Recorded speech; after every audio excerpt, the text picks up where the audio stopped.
Welcome to the Brave Widow Show, where we help widows find hope, heal their heart, and dream again for the future. I'm your host, Emily Tanner. After losing my husband of 20 years, I didn't know how I could ever experience true joy and excitement again for the future. I eventually learned how to create a life I love, and I've made it my mission to help other widows do the same. Join me in the Brave Widow membership community and get started today. Learn more at bravewidow.com. Welcome to another episode of the Brave Widow Show.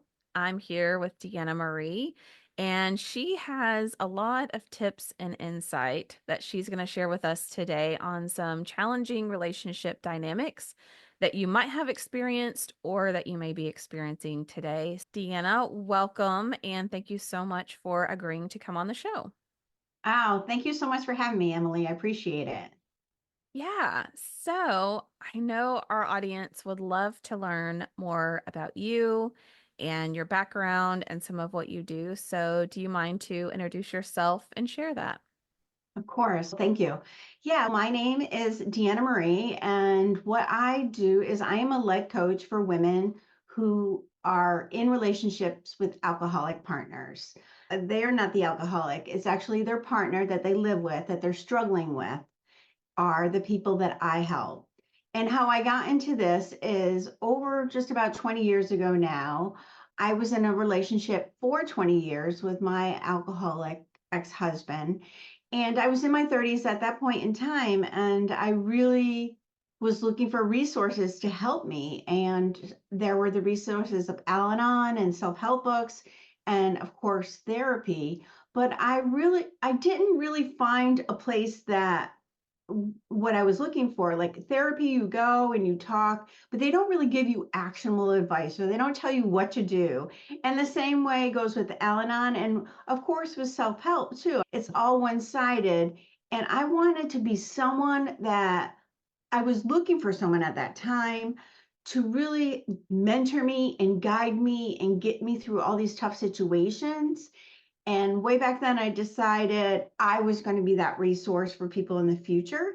And so, fast forward 20 years, I retired from a full-time government job and struck out and got certified as a life coach. And now I'm helping women with alcoholic partners. Thank you so much for doing that. I love when people take their challenges and their struggles and they look at what's needed, what would I have wanted, and then they just go out there and create it themselves.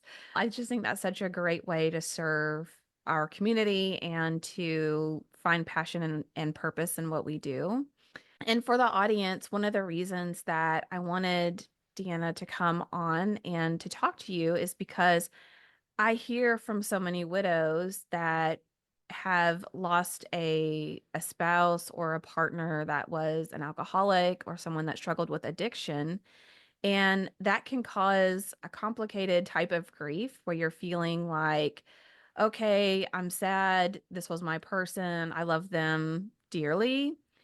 And also, my life is a little simpler now. It's a little quieter now. The chaos has calmed down, and I'm afraid to say those words out loud. Like I have some guilt or fear that people are going to judge or not understand the life of living in that situation.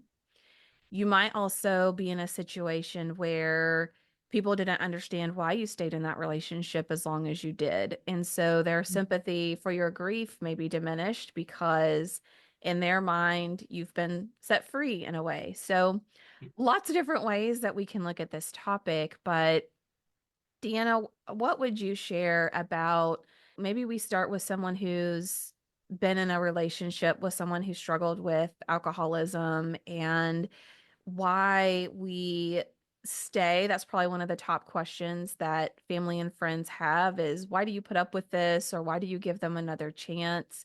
What was your experience like with that, or what do you see in the people that you help with this? Yeah, that's really a packed question because people stay for a multitude of reasons. There's just no one size fit all. The primary reason people stay, I would say, is that they're in this relationship with this person. because they generally love this person and they see the good in this person. Maybe even so much so that person doesn't even see it in themselves. Like, I remember even with my ex husband, he was so funny. He was so kind. He would give the shirt off his back. But unfortunately, he struggled with this addiction. And so many, I would say a lot of people stay because you're just like, I know they can be this person and I know they will eventually get back to this place of when I met them and our dreams and goals together. But there's also the other scenario that people are there because they're tied financially or they're just at an age that they're fearful. It's they just think, well, what's going to be better? The grass isn't always greener. And that could be the case, but it could also be the opposite. But in my what I do with my clients is I can't make that choice for them. They have to really decide on what's best for them. All I can do for them is if they decide to stay, to help them create more of a fulfilling life, bring more joy, and not just the constant misery and chaos of living with an alcoholic. And whether they decide to that they work through enough of the steps with me to realize that, you know what, I have worked through my fears, I have worked through my financial concerns, and I want to go, then we'll work through that too. Because I would offer up to anybody who's listening with someone who has an partner who has addiction is, you know, leaving and running out is one thing. We certainly all could do that, and a lot of people do. And if it's a safety reason, please leave the relationship. But what happens is, I've heard it over and over again, women leave these relationships and then they go back because they haven't closed every door. Mm. They haven't worked through the loneliness. They haven't worked on losing the dream that they thought they were going to have with this person. They haven't worked on how to separate and how to work through issues with the children and how other people are going to react. So in my practice, what I do is I really provide them clarity on all of those issues, whether so they can decide whether staying is the best choice or leaving. And when they leave, they are 100% certain it's the best for them and they feel clean and clear about it. Yeah, those are some really great points. And I imagine that it would be really hard to be in a relationship in that situation where you like love that person so much and you just want to wring their little necks because Yes. they're struggling with this Yeah. and you can't control what they do or how they're struggling and how they respond to that. But maybe there's an element of guilt or, oh, I could have said this or I should have done that, or maybe if I did something differently, then they wouldn't feel the need to do this. Is that something that your clients typically wrestle with of like how much their influence is impacting this person's addiction, whether that's in a positive light or negatively? Absolutely. And as in women, we are so good at kicking our own butts, right? Like we must be doing something wrong or something not well enough that we are somehow causing our partners frustration, anxiety, whatever, and that's why they continue to drink. That's not the case for everybody because a lot of women are very educated enough to know that their partner has control over their own drinking. And nobody in the world can say or do anything to change that person's mind. They can't be the best cook, the best house cleaner, the best partner, lover, whatever. And that's going to help their partner stop drinking. It's just not going to happen. But they do wrestle with that. And for anybody who wrestles with that, thinking that you are not enough and you are somehow by you not being enough contributing to your partner's addiction or over drinking, I want to tell you no, that's not the case at all. You are enough as you are, and this addiction is their addiction, and they are the only ones who have to decide to change it. You can't do it for them. That's really powerful. And especially for people who may be widowed from someone that struggled with a type of addiction, just an Mhm. important reminder that it's a reflection of them much more so than it is a reflection of you and what you did or didn't do and what you did or didn't say and how ultimately the result of that over the relationship. Yeah, absolutely. And when we get into this relationship, depending on your age and stuff, like I was in my 20s. You're only thinking about having fun and we're going to have some kids and a dog and a picket fence and everything's going to be great. And then it's only when you get older you realize, wow, there's so much more about our humanity and our behavior and how we show up in life based on what has happened in the past. And sometimes those things don't really appear until it's maybe too far gone. I don't want to say too late, but too far gone. And I can say that there is a lot of the reasons why partners drink is because there is this past trauma that they haven't reconciled with, and they need to work on that. They're the only ones who can really clear that up. It's just important to know that they have to do their own work. And what I would encourage all women and those who may have lost someone from addiction is do your own work and don't and just know who you are and don't take on the guilt of someone else's past. Mm, So, yeah. Yeah. Great points.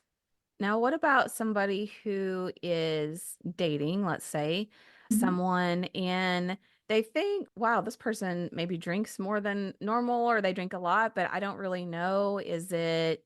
Are they considered an alcoholic? Are they considered addicted to this? Or is this acceptable? Are there any signs or any like red flags or whatever you want to call them that Yeah. people could be on the lookout for to know whether or not someone is drinking in private or hiding things or addicted to substances? What are your thoughts on that? Yeah, and I would say that as women too, this is another thing. It's like we are so forgiving, and because we want these relationships to work, like we get into these relationships for the long term, and we have to really just recognize that to trust ourselves and trust what we're feeling internally. Because one of the behavior characteristics of an alcoholic is that they'll try to turn it around. It's not really that big of a deal, or you're reading into things, or this isn't true, or you're going crazy. And that was part of the problem that I had. So if you find that you're starting to see red flags, I encourage you to really look at them and ask yourself, am I going crazy or did this really happen? And trust yourself. The reason why you're having these little jolts of emotion in your body is because your body is telling you something is wrong. Whether you see it or you don't, if you're somehow feeling uncomfortable, like it's just not right, you need to trust yourself. So many times we're just because you love them, you want to give them benefit of the doubt. Why would they lie to you? But unfortunately, addiction doesn't care, and it will say and do whatever it can do in order to sustain the addiction. As long as nobody's interfering, that's great. But if someone starts interfering by asking too many questions, then addiction's going to try to turn it around and blame somebody else. Hmm. Yeah, I hadn't thought about that, although that makes a lot of sense about if you bring it up, then the other person, that may be a sign if they're like, oh, you're Yeah, making a big deal out of this. It's just one drink, two drinks, whatever it yeah. is. Yeah, that's a really good point. What about for someone who's in a long-term relationship or maybe they're remarried and they're trying to work up the nerve, maybe even to have these conversations or to know maybe they've been married for 20 years. Where would they even start with addressing the problem or escalating if the problem continues. What are your thoughts on that? I just first want to start off by mentioning the fact, like, because I am now remarried, and there may be people, I just want to point this out to people, and I hope not, but there may be people who are listening to this because they lost their spouse from addiction and find that, geez, some of the patterns are the same. And so I just want to offer up to these people, men and women, who are in these relationships, is to really don't get lost in the fact of this is as good as going to get, because you've gotten into this relationship because it feels familiar. And, but often it ends up to be the same way, hopefully not with the passing, but the behaviors in the life is going to be the same. The patterns are still going to be the same. So I wanted to start with that. The second part of your question was, um, Where do they even start? So let's say somebody's yeah, been married for yeah. an amount of time, Oops, sorry. um, and maybe they've not even really they've had the conversation, but not really. Like, where should they just start with even evaluating what should I consider my first few options to try or to think about? Communication. And what happens is when you're in a relationship with someone who struggles with addiction, because addiction will fight you back, like it wants to stick around, it's easier just not to say anything. And so we tend to shut down. At least I know I did. And I became a shell of myself. It's funny, and I'm sure it's not funny, but I'm sure this may resonate with some of your people, is that I was in a managerial governmental position for over 30 years, that people, I was a take charge person by day. And then I came home and I was like a shell of myself at night. And that's what we live when we're in these relationships long enough. And like I said, I was there for 20 years. But what I know now is the first thing you need to do is start communicating with your partner. And there are specific ways that you should communicate with your partner. Obviously, we all know when we're in relationships long enough that there's those quieter moments when the doors open where we can have a good conversation. Those are the times to have a conversation. You talk when you're talking to your partner about things that are concerning you. Don't direct it at them as when you do this, I feel. It's like, I feel uncomfortable when you are doing it's make it about you, and now not about what they're doing wrong, but how you have discomfort and how it's affecting you, because otherwise it's just going to end up as they're going to think that you're talking down to them, and it's just going to end up into a fight. The other thing is, if it starts to get to a point where it's escalated, it's okay to cut off the conversation. But if you haven't finished, either set a timeline to come back to the conversation. Hey, I can see that this is getting a little heated right now, but it's important to me. I would like to finish this. And could we talk again on Thursday or whatever? Don't let it just drag out and or go into the air, right? Because that's what we do. We start conversations, it gets heated, it doesn't go the way we want to. We either shut down and don't bring it up again, or it just and stay angry and frustrated, or it just dissipates in the air and we're like, oh, I don't even care anymore.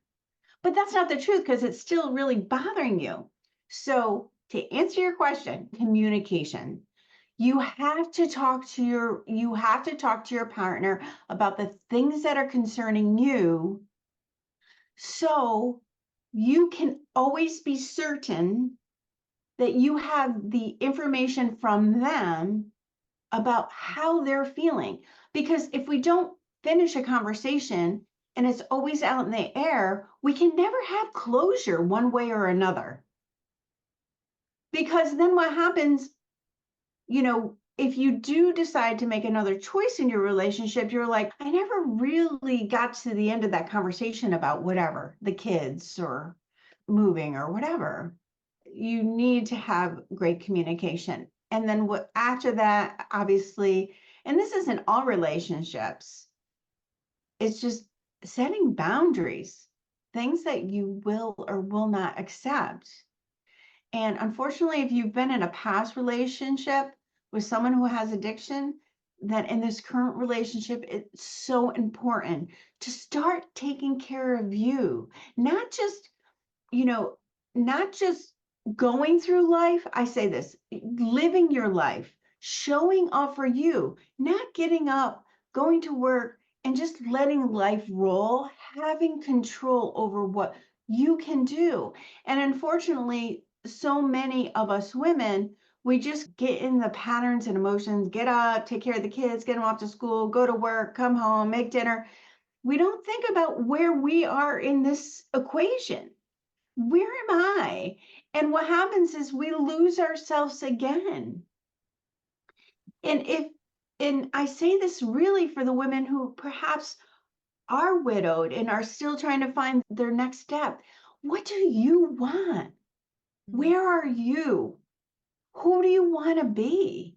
And really look for her and take steps toward her. And a lot of people like, I've always wanted to paint. And oh, I can't paint. Yes, you can. Go to Michael's and buy a slate. But just do it. It doesn't have to be crazy. Just take a little step. Go buy a kitty workbook with paint the numbers. It doesn't matter. Just take one step for you. You're only here once. And unfortunately, if you lost a loved one, that's a lot. That's a lot to deal with. So you deserve some self-care. You deserve to find yourself within you. Yeah, And that's what I would recommend. I So I'll love get off, that. I'll step down from my bully pulpit. No, I love it. And of course, with you being a life coach, you totally get it that Yeah, we can control our actions and what yeah, we choose to believe with our thoughts. yeah, And that's pretty much it. We can't control anyone else and what they choose to do or the things that happen to us. And it is a message that I try to share frequently through the show is that yeah, you can create a life that you enjoy and one yeah. that's very meaningful to you. The challenge at times is when you're in a relationship with someone Hmm. who has influence over you and is impacting you, that there's going to be some friction until you're able Yeah, to work through that or create distance in some way. yeah. So I'm curious with, let's say someone is in a relationship and okay, audience, as I asked Deanna this question, this isn't for you to use it against yourself. It's not for you to say, oh, I should have done this or I should have done that. Okay, this is just for people that are in a relationship or considering a relationship with someone who struggles with addiction or alcoholism. Hmm. What is the ideal scenario where that person is free from addiction or is able to have control over their impulses? Is there a way that we can help support this person or that we can experience any sort of breakthrough or recovery for them? What does that process typically look like? You know what? And that's a fantastic question because I think so many of us get caught up in, I want to help them. I want to help them because by helping them, it'll make our life better. And you should not drag them to their recovery. They need to want to do it. It's called really like detaching with love. And some people, when I say that to some of my clients, are like, that sounds so cold. It's not cold at all. What it is, if I can be clear about it, and maybe you've had these conversations with your own clients, Emily, is just loving that person for who they are and letting them be them. And that's the detachment. But you still love them. Like you love this person. You will support them, but you cannot be the person who drags them through it. They have autonomy over their own life and actions. So support them, but encourage them from love, and not because if he does this, then our life will be better. Because that's not going to work. It's just not going to work. You can't will him or her toward recovery. And in the meantime, for yourself, get support for you, get help for you. And that's one of the things, Emily, that why I got into this business. And it's because when I was looking for help 20 years ago, like I said, I was in my 30s. It was so many of the articles that you Google would come up is like how to support your husband during your recovery, how to do this, how to get them into rehab, how to have oh god, I can't even say it. An intervention, thank you. How to have an intervention. It's like everything and how to help them do the next thing. But there's like very little on what to do for you. The spouses and children and family members are collateral damage of people who suffer with addiction. And there has to be more help for them. And yes, support your partner to get healthy, because if they're healthy, then your family will be healthier. But in the meantime, you can only take care of yourself. So you need that support also. You need to be healthy. You need to be strong, because even if they start on a great road to recovery, part of it is going to be slip ups. How are you going to manage it? How are you going to handle it? And you have to be healthy, not only for yourself, but for your family when you go to work, because that's what we do. That's what we do. So that's my offering, is just love them, support them, encourage them, don't drag them, and take care of yourself. Mm. That's such a really great point. As you were talking about, we want to help encourage, but we can't fix it.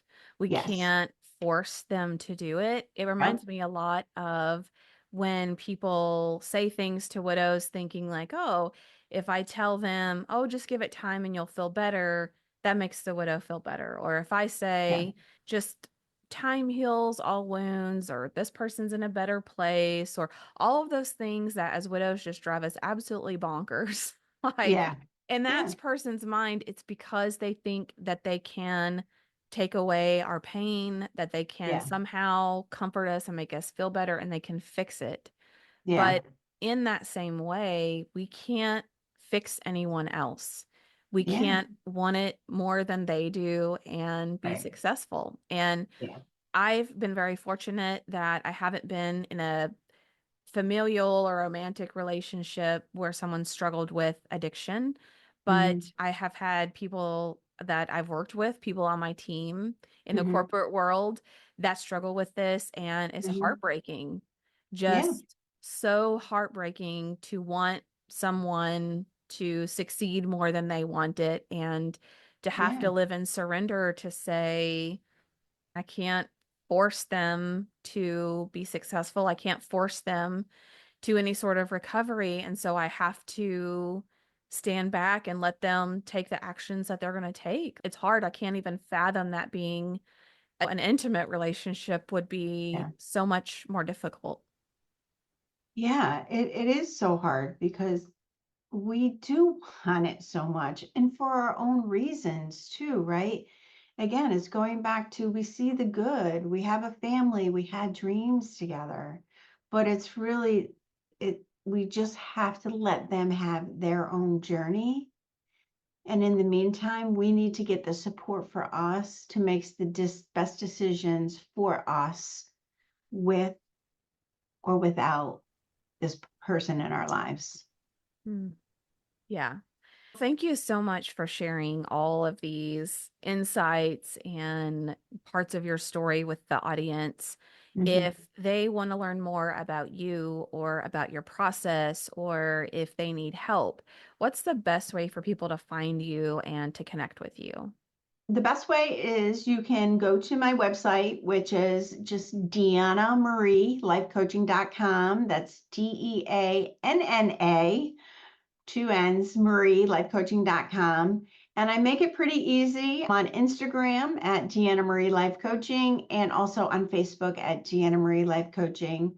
If anybody has any questions or they need any support, it's just feel free to reach out to me on either one of those messaging. I always get back to anybody who reaches out to me if this sounds like something that you may be struggling in or you have more questions. So those are the best ways. Awesome. And make sure the links to all of those sites are in the show notes. So for anyone listening, you will have access to those if you need to go back at a later time. But Deanna, thank you so much for coming on and sharing with us today. Thank you so much for having me, Emily. I appreciate it. Are you a widow who feels disconnected? Do you feel like you're stuck or even going backwards in your grief? Widowhood can be lonely and isolating, but it doesn't have to be. Join us in the Brave Widow membership community and connect. We teach widows how to find hope, heal their heart, and dream again for the future.